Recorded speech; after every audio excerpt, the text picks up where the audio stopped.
الحمدللہ رب العالمین والصلاة والسلام على اشرف الانبیاء والمرسلین وعلى آلہ وصحابہ اجمعین اما بعد فقد قال الله تبارك وتعالى في الكلام المجيد والفرقان الحميد يا أيها الذين آمنوا اتقوا الله حق تقاته ولا تموتن إلا وأنتم مسلمون صدق الله العظيم عن ابي هريره رضي الله عنه سئل رسول الله صلى الله عليه وسلم اي الناس اكرم قال اكرمهم عند الله اتقاهم او كما قال عليه الصلاه والسلام. معزز سامعین کرام، آپ حضرات کی خدمت میں جو قرآن کریم کی آیت کریمہ پڑھی گئی، اس آیت میرے اور آپ کے رب نے ہمیں اور آپ کو یہ حکم دیا ہے، یا ایھا الذین آمنوا اتقوا اللہ حق تقاتہ، کہ یہ ایمان والو اللہ تبارک و تعالی سے ڈرو.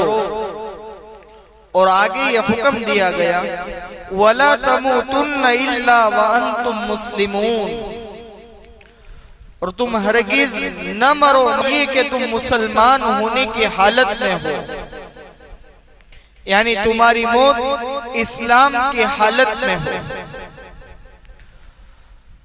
تو قرآن کریم کے اندر تقریباً 110 مرتبہ اللہ تبارک و تعالی نے تقوی کا حکم دیا ہے کہ انسان اپنی زندگی کے اندر تقوی کو اختیار کرے، تقوی والی زندگی کو گزارے. اس آیت کریمہ کے اندر دو چیزیں بتلائی کہ تقوی کے ساتھ رہو، اور پھر آگے فرمایا کہ تم ہرگز نہ مرو مگر یہ کہ تم مسلمان ہونے کی حالت میں ہو. تو اس کا مطلب یہ ہے کہ تم اسلام کی حالت میں تمہاری موت آئے. تو اس آیت کریمہ میں یہ بتایا گیا کہ اگر تم زندگی کے اندر تقوی کو اختیار کرو گے تو تمہاری موت اسلام کی حالت میں آئے گی. یہ سمجھنے کی بات ہے. اللہ تبارک و تعالی ہمیں اور آپ کو ایمان والے کے گھر میں پیدا کیا ہے، لیکن اس ایمان کی حالت میں موت کا آ جانا یہ بہت بڑی بات ہے. نبیوں نے دعائیں مانگی ہیں. حضرت یوسف علیہ السلام کہ جو نبی ہیں دعا کر رہے ہیں، رب قد آتیتنی من الملک وعلمتنی من تأویل الاحادیث فاطر السماوات والارض انت ولی فی الدنیا والآخرہ توفنی مسلما والحقنی بالصالحین. اتنے بڑے نبی کہ جن کے باپ بھی نبی، جن کے دادا بھی نبی، وہ خود اللہ تبارک و تعالیٰ سے یہ دعا کر رہے ہیں کہ مجھے مسلمان ہونے کی حالت عطا فرمانا اور میرا حشر نیک لوگوں کے ساتھ کرنا. تو ایمان کے ساتھ دنیا سے رخصت ہونا یہ بہت بڑی فکر کی بات ہے. حدیث پاک میں آتا ہے کہ جو بندہ جیسی زندگی گزارے گا ویسے اس کی موت آئے گی، اور جس حال میں اس کی موت آئی ہوگی اسی حال میں اٹھایا جائے گا. ایمان کے اوپر موت کا آنا بہت بڑی چیز ہے. اس کے لیے اپنی زندگی کے اندر اللہ تبارک و تعالیٰ کے ڈر کا کرنا ہے کہ جس ڈر کا میرے اور آپ کے رب نے مجھے اور آپ کو 110 مرتبہ تقریباً قرآن کریم کے اندر حکم دیا. اب سمجھنا یہ کہ ڈر کیسا ہو. کیا جس طرح انسان سانپ سے ڈرتا ہے کہ اس کے کاٹنے سے اسے ڈر لگتا ہے، تو اللہ کا ڈر کیسے، اس کی کیفیت کیا ہو. اللہ والے نے بڑی عجیب مثال کے ساتھ اس بات کو سمجھایا کہ ایک چھوٹا سا بچہ ہے، اس کے اندر تھوڑی بہت سمجھ بوجھ آئی ہے. اس کا باپ اس کے اوپر بڑی شفقت کرتا ہے، مہربان ہے، بڑی نعمتوں کے اندر اس کو پالا ہے. اس چھوٹے سے بچے کو یہ معلوم ہے کہ میرا باپ مجھ پر بہت زیادہ احسان کر کے مجھے پال رہا ہے. جب وہ چھوٹا سا بچہ کوئی حرکت کرتا ہے تو جب اسے کہا جائے کہ تو نے یہ گندی حرکت کی ہے، اس گندی حرکت کو میں تیرے باپ کے سامنے بیان کر دوں گا، اس وقت ہے کہ مجھے میرے باپ سے ڈر لگتا ہے کہ میرے باپ نے مجھے نعمتوں کے اندر پالا ہے، کروڑوں احسان میرے باپ نے مجھ پر کیے ہیں. جب میرے باپ کے سامنے ایسی گندی حرکت میری پیری تو میرا باپ مجھ سے ناراض ہو جائے گا. اس بندہ یہ سوچے کہ اللہ تبارک و تعالیٰ نے بچپن سے لے کر بی کے اندر پہنچایا، جوانی سے بڑھاپے تک پہنچایا، روزانہ کروڑوں نعمتوں کو میں نے میرے رب کی استعمال کیا، میرے گناہوں پر وہ پردہ ڈالتا رہا. اب جب گناہ کا آئے تو انسان یہ سوچ لے کہ میرے رب نے مجھے بڑی بڑی نعمتوں کے اندر پالا ہے، میرے رب کی بہت ساری نعمتوں کا میں استعمال کر رہا ہوں، میں ان نعمتوں کا استعمال کرنے بعد میں میرے رب کو ناراض کرنے والا عمل نہیں کر سکتا، چاہے گناہ چھوٹا ہو یا بڑا ہو، لیکن وہ میرے رب سے میری دوری کرنے والا ہے. میں سے بچ جاؤں، میرے رب کو ناراض کرنے والے عمل سے بچ جاؤں. جب کسی کے سامنے اگر پوری ٹرافی کا ایک ڈبہ رکھ دیا جائے کہ اس کے اندر 100 ٹرافی ہیں، آپ کو ادھر سے کوئی ایک کو چوز کر کے کھانا ہے، لیکن یاد رہے کہ کوئی ایک ٹرافی اس کے اندر ایسی ہے جس کے اندر زہر ملا ہوا ہے، تو وہ انسان ایک کو بھی نہیں چنے گا. کیوں؟ تو کہ 1% رزق ہے اس کے اندر، جوخم ہے کہ میں کہیں اس ٹرافی کو لوں اور اسی چاکلیٹ کے اندر ہو سکتا ہے کہ زہر ہو. یہی معاملہ گناہ کا ہے کہ انسان جس گناہ کو چھوٹا سمجھ رہا ہو سکتا ہے کہ وہی گناہ اللہ تبارک و تعالی سے دوری کا سبب بنائے. اس لیے بہت ڈرنے کی ضرورت ہے، یہ بات ذہن میں رکھنے کی ضرورت ہے کہ ہماری زندگی اللہ تبارک و تعالیٰ کے ڈر کے ساتھ گزرے. ہم اللہ کے ڈر کے ساتھ اپنی زندگی کو گزارے. ہر عمل کو کرنے سے پہلے یہ سوچ لے کہ اس عمل کو کرنے سے میرا رب کہیں مجھ سے ناراض تو نہیں ہوگا. ایک اللہ والے نے عجیب و غریب بات بتلائی کہ جب ہم پیدا ہوئے تھے اس وقت ہم رو رہے تھے اور تمام گھر کے افراد ہنس رہے تھے. ہم اور آپ اپنی زندگی کو ایسا گزارے کہ ہم جب دنیا سے جائے تو ہم ہنس رہے اور تمام گھر کے افراد رو رہے ہیں. ایسی زندگی اس وقت بنے گی جب ہم نے تقوی کے ساتھ اپنی زندگی کو گزارا ہوگا. ایک اللہ والے سے پوچھا گیا کہ تقوی کتنے ہیں؟ عجیب و غریب بات بتلائی. کہا کہ انسان کے ذہن کے اندر جو خیالات آتے ہیں ان خیالات کو اگر شکل دے دی جائے اور اس کو بڑے بازار کے اندر کھا دیا جائے کہ اس آدمی کو ایسے ایسے خیالات آتے ہیں، اس کے بعد اسے اس خیالات پر شرمندگی محسوس نہ ہو.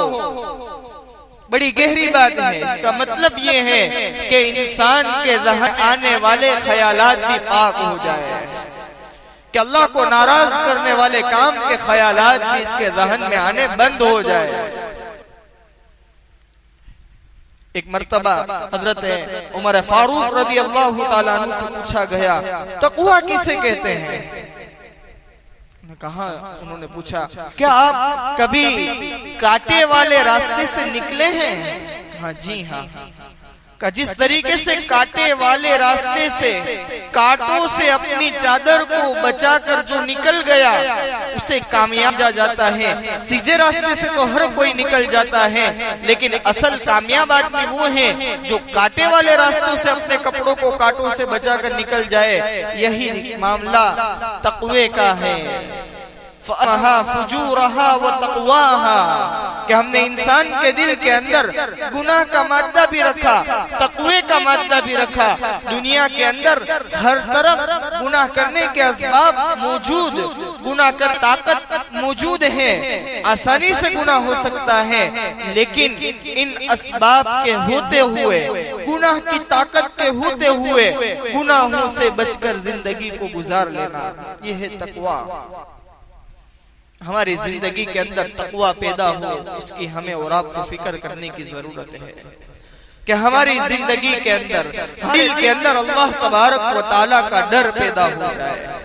اس کے لیے بہت ہی اہم کام یہ ہے کہ ہم ہر وقت یہ سوچتے رہیں کہ اللہ تبارک و تعالیٰ مجھے دیکھ رہے ہیں، اللہ تبارک و تعالیٰ مجھے دیکھ رہے ہیں، اللہ تبارک و تعالیٰ مجھے دیکھ رہے ہیں.